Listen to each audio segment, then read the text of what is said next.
Jeshi la polisi Tanzania limesema limeziona taarifa zinazosambazwa kwenye mitandao ya kijamii kuhusu Humphrey Polepole kutekwa na tayari limeanza kufanyia kazi taarifa husika ili kupata ukweli wake.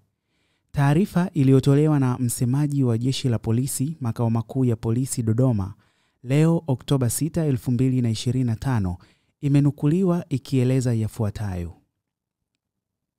Jeshi la polisi lingependa kutoa taarifa kuwa bado linaendelea kumsubiri ndugu Humphrey Polepole aripoti katika ofisi ya mkurugenzi wa upelelezi wa makosa ya jinai.